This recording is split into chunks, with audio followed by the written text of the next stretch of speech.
Yes, good morning, good afternoon, good evening, everyone from every corner of the world. Yes, Sebaduka Arafat here. Yes, welcome back to all our social media platforms. Facebook, Arafat Sebaduka, TikTok, Instagram, YouTube, Telegram, and our WhatsApp group. Yes, I welcome everyone. Yes, today I've felt the need and I've been getting very many requests to talk about the banking and finance disruption. But I would recommend everyone to look for this book. It's on your internet. You can simply look for the seventh disruption and you get this book. So in this book, the seventh disruption, they tell us that the rise of the digital currency billionaire. But this book, basically the seventh disruption, it shows us where the world was, where the world is, and where the world is heading. Because if you need to make it in life, or if you want to be successful, you need to know where the world is heading and you'll be there first. So what is a disruption? What are these disruptions? What has been happening in the world? So if you look at this book and you come to the definition of what is a disruption, I believe when you download this book and you look through it, you'll be able to see what a disruption is. So they tell us that a disruption comes in the form of a business model or the break in the value chain that is essential to the survival of a company, industry, or country. So a disruption comes from a way a new product, technology, or service is used to solve consumers' problems, which incumbent market players have been unwilling to solve. So, and we are going to see the examples of the disruption. We are going to be able to see them, like the email disrupted what we call the post office, because years back, before the innovation and introduction of the email, for example, right now, if I'm in Africa and I wanted to communicate to someone in Europe or Middle East, I had to write my letter and I take it to the post office, and then it had to be delivered to the destination which I wanted. But it would take a couple of months. But with the introduction or the disruption called the email has enabled us to communicate instantly within seconds. You communicate from Africa to someone in North America, and then the person also replies back instantly. That's what they mean, the disruption. The post office was unwilling to solve the problems which we were facing during the communication. Then the email came out to solve such issues. So now they tell us that to benefit in these disruptions, it's in two ways. You can either bring in the technology, you can be the person who has brought in the technology, or you have to rely on the technology so that you can also benefit. So the first disruption, I'm just going to hint on this because our main issue is to look at the banking and finance. But let me be talking about these disruptions a little bit. The first one was the television. Before the innovation of the television, if I'm in Uganda, I wouldn't know what is happening in America. But with the television, I can be in Uganda and I know what is happening all over the world. The internet, I really can't mention the things that the internet has changed. The internet has changed very many things, starting from our day-to-day lives.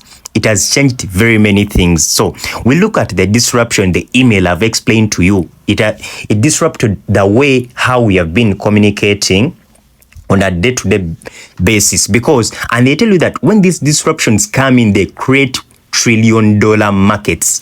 They create trillion-dollar markets. So now with the disruption, they have to replace the market suppliers of the people who have been in the market, because when the email came in, the people who are working with the post office, very many of them lost their jobs. So now we are seeing the fourth disruption, which is called e-commerce. Right now, e-commerce is everywhere because people are purchasing goods online. They're doing more of online buying than the physical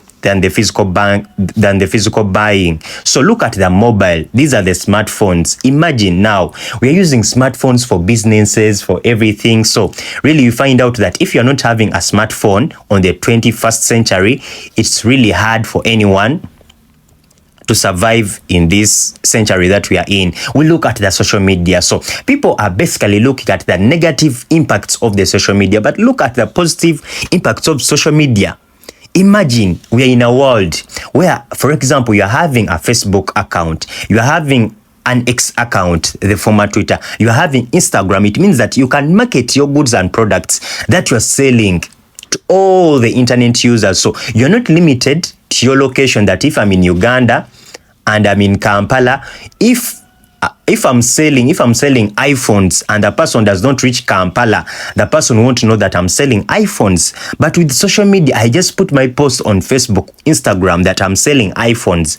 Someone from West Africa, someone from Southern Africa, someone from Eastern Africa, then someone can see my goods and someone can order online with the social media. So social media handles are paying people. YouTube pays, X pays, TikTok pays. So you find out that social media handles have helped very many people to benefit in ways of payment. So our main aim today was to look at the banking and finance, the seventh disruption. So here, this is where I like, they tell us that trust in a change. However, they're telling us that, however, all this is set to change.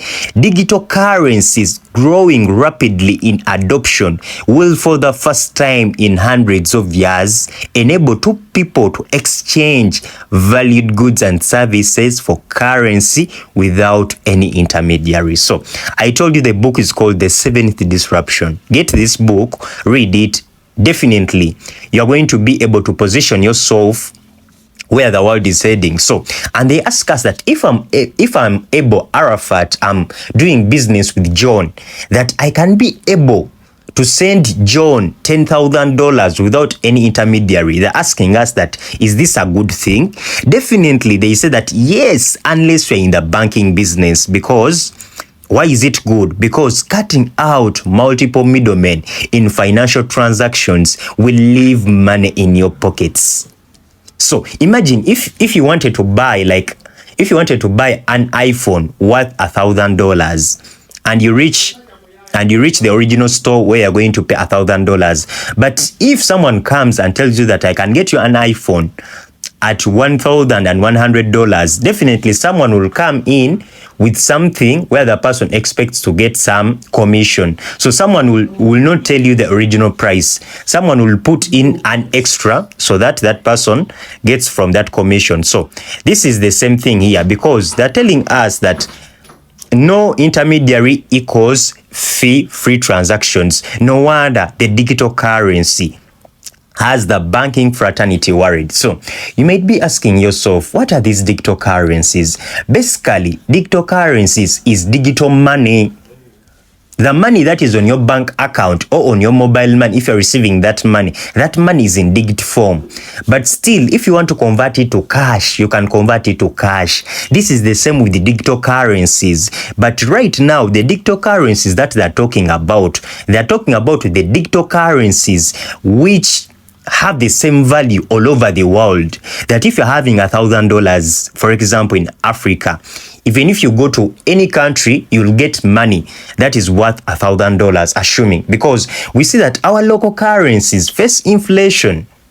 They face inflation, so the value is not the same. Because if, for example, I say in my country, if I say that I have 10 million Ugandan shillings,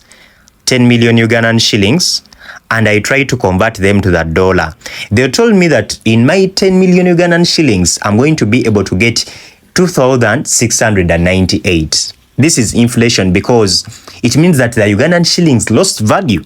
So let me put this clear example to our neighboring country here, because at times people know that the dollar is the superior. It always has to be on top. So if I give an example and I say 1 million Kenyan shillings to Ugandan shillings, they're telling us that 1 million Kenyan shillings is equivalent to 28 million Ugandan shillings. This is what inflation means, because inflation means that you're having a lot of money, but the money that you're having is worthless. So now we are trying to see a digital currency that if I'm having 1 million Kenyan shillings or I'm having 1 million Ugandan shillings, even if I go to Kenya, I won't face any inflation. You're going to get this privilege in the digital currencies. And they're telling us that in these digital currencies, there are transactions. We are not going to have middlemen, meaning that because in the traditional banking system, because now we have what we call the digital banking. This is where we are. In the traditional banking system, you can have money on your bank account, but you are limited on how much you can transact on a daily basis. It's not that whenever you want your money or to do anything with it is when you're going to get access. So you're having your money, but it's like you're not having full control over your money. But in the digital banking, you are going to have full control on your money. Imagine you want to send $10,000 in Europe. You will be able to send that money at a low cost, as low as $1. If you want to receive $10,000 from Europe, you will be able to receive that money instantly without any restriction. These are what we call the digital currencies. So they have a general term. We call them cryptocurrencies because this word cryptocurrencies brings the real definition and the real characteristics of these digital currencies. So I'm going to use Google, the most trusted engine, and I ask Google, what is cryptocurrency? What is this money that I've been hearing about? So crypto comes from the word encryption, which means maximum security, which means something very safe, maximum security, maximum privacy, to mention but a few, as we are going to see. Now, they're telling us that cryptocurrency is a digital currency. This money is in digit form, but still you can convert this money. You can convert this money to any fiat money that you want, as I'm going to show you. So they're telling us that this digital currency in which transactions means that sending and receiving. So you can send and receive this money all over the world. You are not limited and restricted. So, and they're telling us that these transactions are verified. Verification is the process of establishing the truth, accuracy and validity of something, meaning that everything done in the cryptocurrency, it's something approved. No wonder the United States Securities Exchange Commission approved the Bitcoin ETFs. So they allowed different investors, millionaires and billionaires and different people in the States that you can invest in these digital currencies or the cryptocurrencies. You look at JP Morgan, the largest bank in the world. It's now allowing its users to also get a chance to have these digital currencies. So we have very many institutions that have approved these cryptocurrencies, the digital currencies. Look at El Salvador is using the cryptocurrencies as a legal tender, and it has managed to solve its inflation issues. And they're telling us that records maintained by a decentralized system using cryptography rather than a centralized authority, meaning that you're having full control over your money, full access on your money. You are not limited. You are not restricted by anyone. It means that you can do whatever you want. You can receive any amount, because what we are going to see, because if you want to engage in cryptocurrencies or the digital currencies, you need definitely to have an account, a bank account. You need to have a digital bank. And one of the digital banks that we have, and it's the best, which is regulated all over the world, it's called Binance. If you want to deal with the digital currencies or cryptocurrencies, also let me explain this. Very many people have faced issues with dealing in cryptocurrencies. Why? They have been entrusting people with their money. Don't do that mistake. You need to simply have your own account where you can do any transaction as you wish or as you want. So if I take you now to the market section, for example, I want to show you a picture. Here I'm in Europe. So if I click the payment methods, these are the payment methods that are in Europe. You can recognize them. But since I'm in Uganda, I can simply come here and I say I need the UGX. I can simply come here and I say I need the UGX. So if I switch to the Ugandan shillings, you will see the payment methods. These are the payment methods in Uganda. These are the financial institutions that we have in Uganda, meaning that these financial institutions are here to act as middlemen. For example, if I'm having Ugandan shillings and I want to get the digital currencies or the cryptocurrencies, I need to use one of these payment options. So every currency is here. Every currency, imagine, we are having the Great British Pound, we are having the US dollar, we are having the euro. So all currencies are here. All currencies are what? All currencies are here. So now Google goes further and tells us, this is where I like the most. They tell us that the decentralized cryptocurrencies, because in cryptocurrencies we have two. We have the centralized and we have the decentralized. The decentralized are these ones that you can buy and sell at any time at this current price. Meaning that if you're having one Bitcoin, as you see right now, you are going to get worth $60,704 if you're having one Bitcoin. If you want to sell it and you have it. But again, if you want to buy it, you're going to buy it at $60,704. So the market price is shown. It's not determined by anyone. And they're telling us that these decentralized cryptocurrencies like Bitcoin now provide an outlet for personal wealth that is beyond restriction and confiscation. So if you have been looking for wealth, if you have been looking for ways on how you can accumulate your wealth or add on your wealth, if your dream has been that I want to become wealthy and you have been looking for one of the ways, here is the way, because they're telling you that this wealth is beyond restriction and confiscation, meaning that no one will know how much I'm having on my account because this is decentralized. If I'm having 10,000 US dollars, no one can know what I'm having on my account unless I show you. And again, if I show you, now this is where the security comes in, because someone might be inquisitive that how can I trust that digital bank? Is it really safe on my money in case I want to do transactions? Now, if I come on the security, we have what we call the passkeys.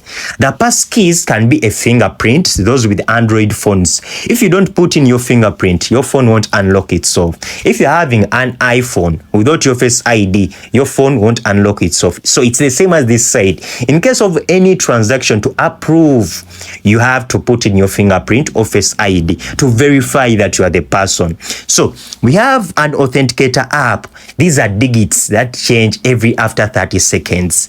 You might see 360, 650, but again, in the next seconds, we are going to see the different digits. So let us wait and see the different digits, because these digits change all the time. Because if I've seen 360, 650, and I'm not the owner of the account, so I might put in that figure and I'm denied access to it. But now you see the digits have changed. This is what I was talking about. We have an email. They send you a code to your email to verify that you are the person who wants to do that transaction. We have the password. We have the phone number. They also send you a code to approve that are you really the person who wants to do a transaction. Now, Google told us this is beyond restriction and confiscation. No one will know how much I'm having, meaning that you won't confiscate. Even if I'm having 1 million US dollar, you won't know how much I'm having. So now Google told us that this is a source of, it's an outlet for personal wealth. Let us take an example. Assuming I had $1,000, assuming you had $1,000 6 years back, that was 2018. Because crypto money is not only money. Some people might be wondering, but my government has not yet approved the cryptocurrencies. Why has it not yet approved in most of the cases? But if you see, great economies have started approving and adopting, meaning that this is something inevitable. It's a disruption. It is coming. Like it or not, it has to happen. This is where the world is heading. Now, why are they not regulating or allowing cryptocurrencies? Because these are not only currencies, these are assets, meaning that they appreciate in value, as we are going to see. This is what Google told us, that this is a personal outlet for personal wealth. 6 years back, if we had $1,000, we are going to make a simple calculation. You can put it any amount that you want. If I say that I had $1,000, let us look at one of the cryptocurrencies. It's called Bitcoin. Let me say the price of BNB. Let us look at BNB in 2018, because here we have different currencies. It's not only the Bitcoin, though the Bitcoin is the most popular because it was the first cryptocurrency, but we have very many. So they're showing us that the price of BNB, it was at 10.9 US dollars, meaning that if I had 1,000 US dollars, I'm going to divide by 10.91 to know how many shares of the BNB coin I would be having, or I would have got. I would have got 91.6 BNB. BNB shares. So let me look at the price of BNB right now. I'm using Google, the most trusted engine, because it doesn't lie. They're showing us that each share of Bitcoin, of BNB, it's worth 526 US dollar. So I'm going to get my 91 times or multiply by 526. My $1,000 investment 6 years back would be 48,212 US dollars. Imagine. You find out that it's very hard for any business to make such profits. No wonder it is going to take some process for some governments to approve, because these are assets, they can make anyone wealthy. So I'm going to end with a quote from one of the global economists called Gary Becker. He said that the difference in inequality of income is as a result of the knowledge and skills gap. No wonder all the successful people and the rich people that you see, the Elon Musk, Mark Zuckerberg, Bill Gates, to mention but a few, they engage in such financial markets or in such assets that can accumulate more wealth from them. So thank everyone. Yes, you can like all our social media handles. We're on Facebook, Instagram, TikTok, LinkedIn. So we are all there. So have a great day. Bye-bye.